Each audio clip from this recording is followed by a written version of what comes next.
Assalamu alaikum, dear students. Hope you are well. I'm your English teacher from iOS School and I'm conducting class 9. Today we are starting the second phase of online classes. So follow my instructions carefully. You should have your English book 1 for class 9 and hold a pencil. You have to be attentive during the class, and if you have any query relevant to the topic, then at the end of the class, you will be allowed to ask me the question in the chat box.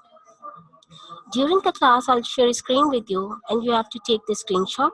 Then after the class, you have to complete all the work. Today's topic of unit number 4 is Pakistan and national pride, that is present in your book on page number 75. And in the 4.3, there is a language practice that is present in page number 90. Change the voice and the prefixes. So today's topic is active and passive voice. As you already have a general idea about the active and passive, but in this class, inshallah, I'll give you more clear understanding. So dear students, very first, I'll make you understand about the active and passive. Active voice means a sentence has a subject. The text upon is verb. I mean, in most sentences with an action verb, the subject performs the action denoted by the verb. Active voice can also help to ensure clarity by making it clear to the reader who is taking action in the sentence. While passive voice means that a subject is a recipient of a verb section. You may have learned that the passive voice almost make your message less clear, which we can describe someone as passive. I mean, dear students, that they do not take an action, but instead let things happen to them. But here a question came in my mind that how can you recognize the passive voice? Actually, students, just to identify passive voice, look at what happened and look at who is responsible for doing it. And if the person or thing responsible for doing the action is either omitted or occur in the sentence after the things that happened, and if we see a past participle straight after the form of to be, so it's passive voice. Hopefully, my dear students, that you got a general idea about the active and the passive voice. Now it's time to come to know that why we use passive voice. The passive voice is used when we want to focus attention on the person or thing affected by the action, because normally the doer of an action comes first and is made the subject of the verb, and then we use the active form of the verb. The other person or thing is made the object of the verb. Let's see the example of the active form. The active form example is the professor teaches the students. So the professor is the subject, teaches is the first form of the verb, and the student is the object. So very first we write the subject, then the first form of the verb, and then the object. And in the passive voice form, we write the sentence, the students are taught by the professor. The student is the object, taught is the third form of the verb, are we are using here as a helping verb, and by the professor. The professor is a subject, but here we are using in the objective case. Now, let's see the structure of passive voice. The structure of passive voice is very first we have to write the object, then helping verb, and then we have to write the third form of the verb, then by, and at the end of a sentence we have to write the subject. So, come in the column of the tenses. In the present indefinite tense, we have to use the first form and the helping verb of passive voice is and are. For example, if we have a sentence of the present indefinite and that is present in the active voice, so we have to use the first form of the verb. And if the same sentence we want to change into the passive voice, then we have to use is and are as a helping verb. And the third form of the verb is compulsory while making the passive voice sentences. Is we can use for the singular and are we can use for the plural. Now we talk about the past indefinite sentence. Past indefinite, in the past indefinite tense, we have to use the second form of the verb. And in the passive voice sentence, we have to use the helping verb was and were. We have to use was for the singular and we can use were for the plural. Okay, and the third form of the verb It's a compulsory. Okay. Now we talk about the future indefinite tense. If we have a sentence in the future indefinite tense, so in the active voice sentence, we have a helping verb will, and we have to use the first form of the verb. And if we want to change the same sentence, we want to change the future indefinite active voice sentence into the passive voice, then we will use will be as a helping verb and the third form of the verb. Okay. Now, present continuous tense, we have a three helping verb is am, are. If we want to make the sentence in the active voice, so we have a three helping verb is, am, are, and we have to use the first form of the verb with ing. Here I have written ing form. It means you have to use ing with the first form of the verb. And we have a two helping verb in the passive voice, is being and are being. We have to use is being for the singular and we have to use the are being for the plural. In the past continuous tense, we have had plus was, were, and the ing form. We have to use was, were as a helping verb and ing form. Okay, and the helping verb we have to use in the passive voice was being and were being. We can use was being for the singular and we can use the were being for the plural.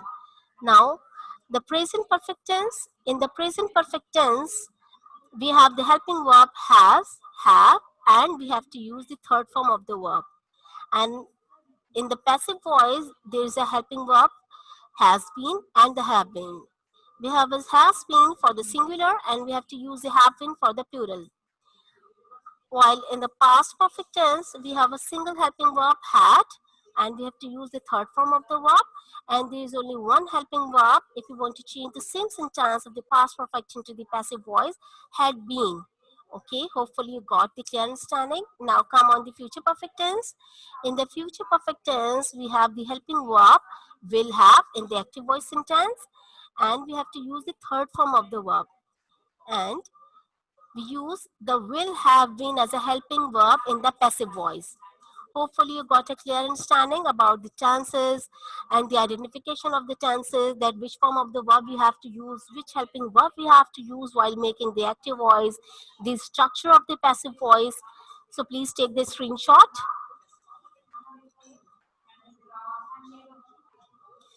Now we talk about the subjective case and the objective case.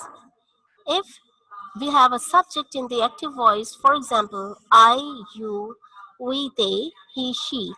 These are the subject that we normally use for the active voice sentences.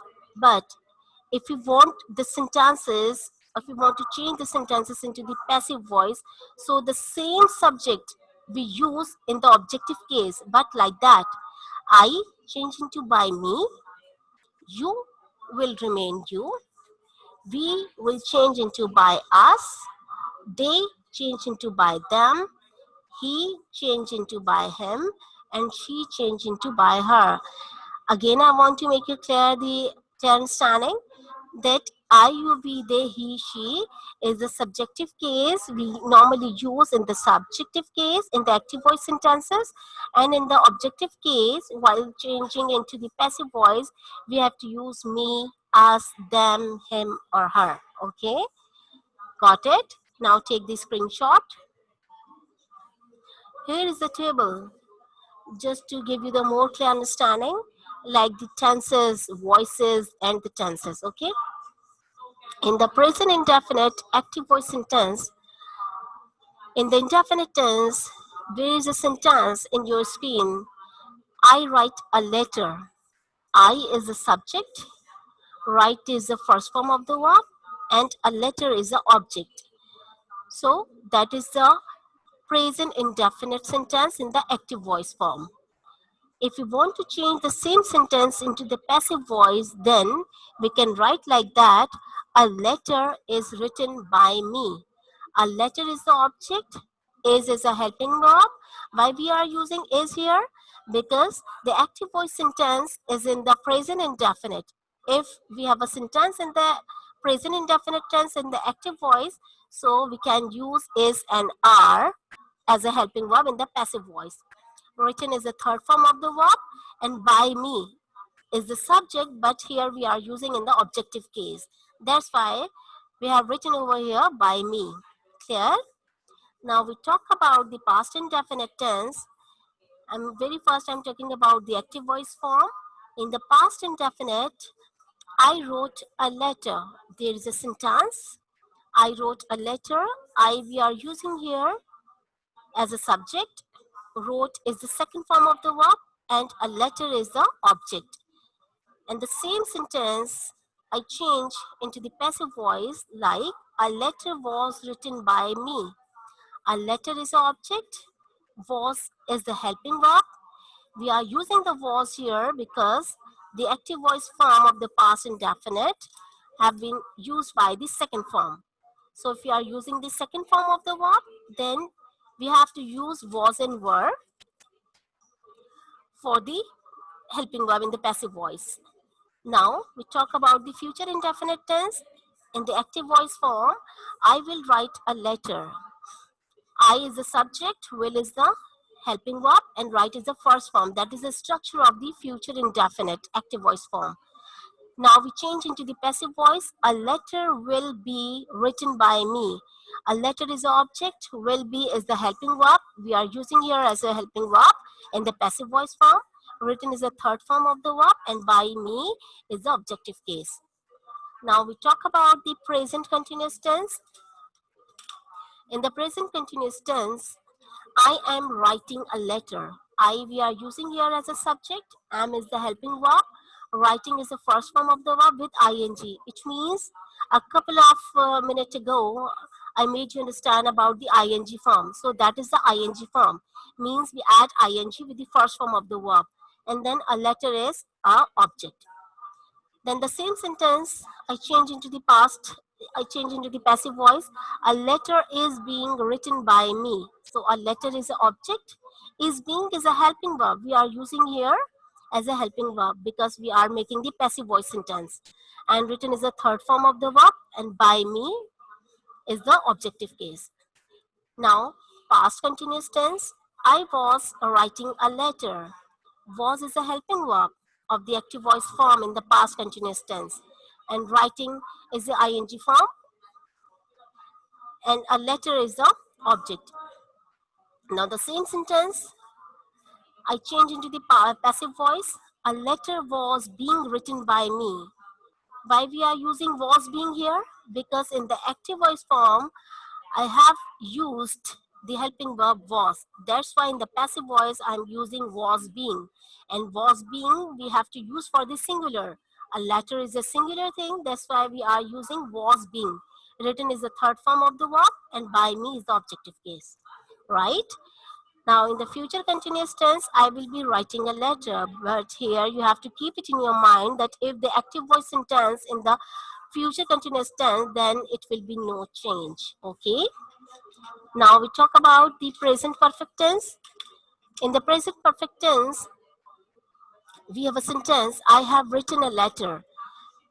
Have is the helping verb, written is the third form of the verb, and letter is the object. Okay, now in the passive voice, a letter has been written by me. So has been we are using here as a helping verb. In the passive voice, written is almost the third form of the verb, and by me is the objective case. Now we talk about the past perfect tense. In the past perfect tense, there is a sentence, I had written a letter. Had is the helping verb in the active voice form. Written is the third form, and a letter is the object. Okay. Now the structure of passive voice in the past perfect tense is a letter had been written by me. Had been we are using here because we use the had in the active voice form. That's why we are using the had been. Okay. Now we talk about the future perfect tense. I will have written a letter. So will have is the helping verb because we have to follow the structure of the active voice form of the future perfect tense. Then the passive voice is a letter will have been written by me. Why we are using will have been? Because in the active voice form of the future perfect tense, we used will have. That's why we are using will have been as a helping verb while making the sentence into the passive voice, and written is the third form of the verb. Hopefully, dear students, you got a clear understanding about a table, about the chart of the active and the passive voice. So please take a screenshot, then it will be easier for you to complete all the work.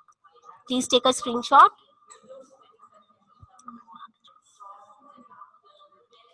Now, exercise 2 that is present in your book, page number 91. Work in pair and complete the following news report using the correct form of the passive using the verb given in brackets. Write the correct news report in your notebook.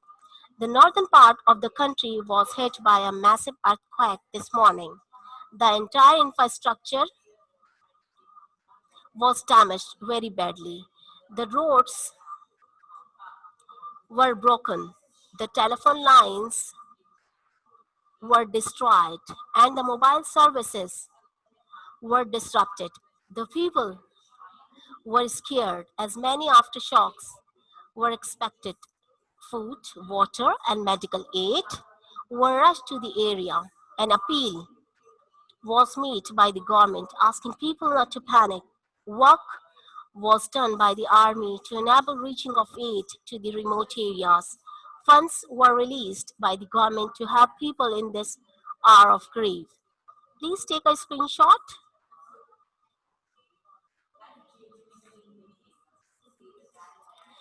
Now, in exercise 3 that is present in your book, page number 91, read the following story, then work with the partner and orally complete Samina's report to the police using the passive form. Use the verb from the story. Write the complete report in your notebook.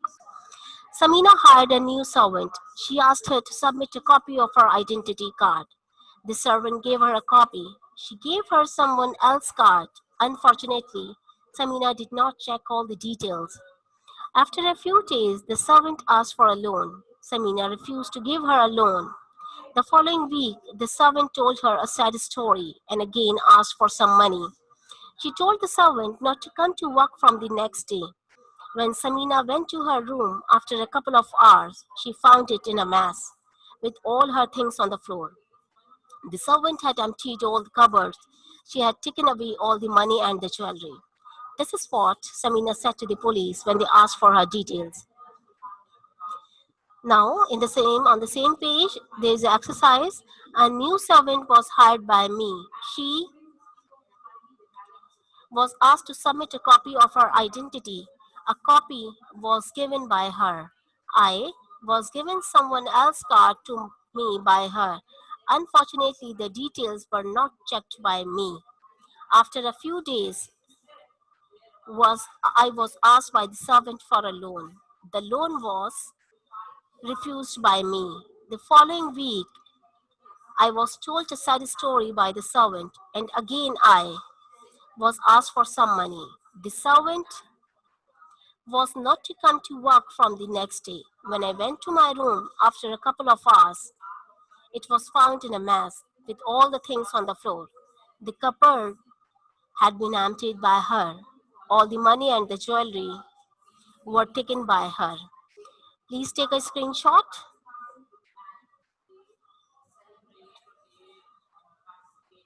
Now is the time to talk about prefixes. So in your book, page number 92, we sometimes add a pair or group of alphabets at the beginning of a word to add something to the meaning of a word. These are called prefixes. For example, try is a base word, and if you want to add the group of alphabets at the beginning of a base word, so it means it adds something to the meaning of a word. Retry. Here again, the example of group is a base word, and if you want to add the group of alphabet at the beginning of a word, so it means it adds something to the meaning of a word because the meaning is totally changed. Regroup. We have again a base word is spell, and if you want to add the group of alphabets at the beginning of a base word, so it adds something to the meaning of a word. Misspell. Trust is a base word. We add the miss I mean, we add the group of alphabets at the beginning of a base word, so it means it adds something to the meaning of a word. Mistrust. We can also use a prefix to form the opposite of a word. For example, disjoin. Join is a base word, and this is a group of alphabets. If we want to add this group of alphabet at the beginning of a base word, so it adds something to the meaning of a word, but it is opposite of a word. Disjoin. Allow is a base word. This is a group of alphabets. If we add at the beginning of a base word, so it really adds something to the meaning of a word, but its opposite meaning. Disallow. In the same way, tidy is a base word, and if you add un before the tidy, so it gives the more opposite meaning of the word, untidy. Clear is a base word, and if you want to add the group of alphabets before the at the beginning of a base word, unclear.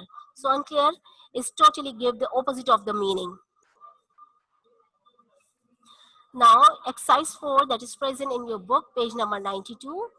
Fill the blanks in the following exercise by using the prefix re with the appropriate given words. One has been done as an example. Tell, do, claim, apply, print, arrange. These all 6 are the base words. We have to add a group of alphabet at the beginning of these base words like retell, redo, reclaim, reapply, reprint, and rearrange. Clear? See the sentence number 1 that has already been done as an example. The government is trying to reclaim land from the sea in Karachi.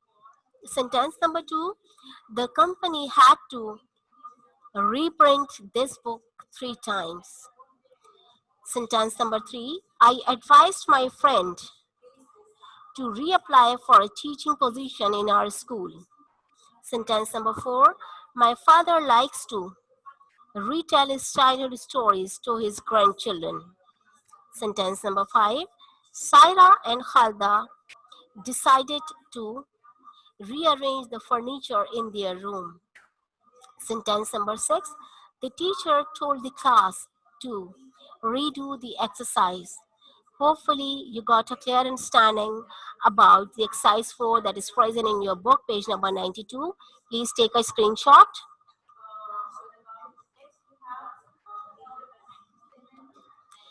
Now, see the exercise B.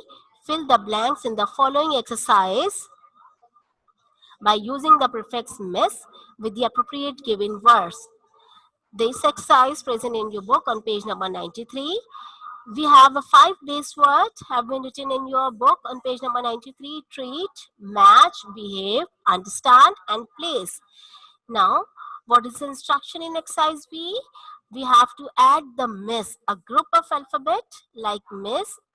We have to use the miss at the start or at the beginning of a base word like mistreat, mismatch, misbehave, misunderstand, and misplace. Okay? Now look at the sentence number 1. When children misbehave, they are often punished by their parents. Sentence number 2. My brothers always misplace their mobile phones. Sentence number 3. There is a mismatch between their income and expenditure. Sentence number 4. Many people misunderstand their leader's message.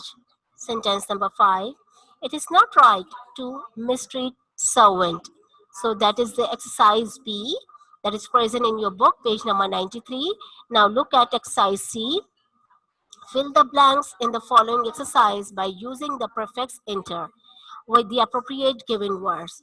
So, like the same in the exercise B, we have a 5 base word like national, faith, personal, city, dependent. So if we want to add a group of alphabet, and what is a group of alphabet here? We have a group of alphabet inter. So we have to use or we have to add the group of alphabet at the beginning of a base word. So like international, interfaith, interpersonal, intercity, interdependent. Okay. Now look at the sentence number 1. The intercity bus service is very good in some countries. Sentence number 2. There is more international travel today than about 50 years ago. Sentence number 3. For success in any work good, interpersonal skills are needed. Sentence number 4. The quality of goods and their price are interdependent. Sentence number 5. Interfaith understanding is very important for peace in the world. Hopefully, you got a clear understanding about the prefixes. Again, I want to make you clear that the prefix is a group of alphabet that we have to add at the beginning of a base word. Like if you want to add the inter before the national, so it make the totally change meaning international, interfaith, interpersonal, intercity, and interdependent. It gives a totally change meaning. Okay. Hopefully you got the clear understanding. Now please take the screenshot.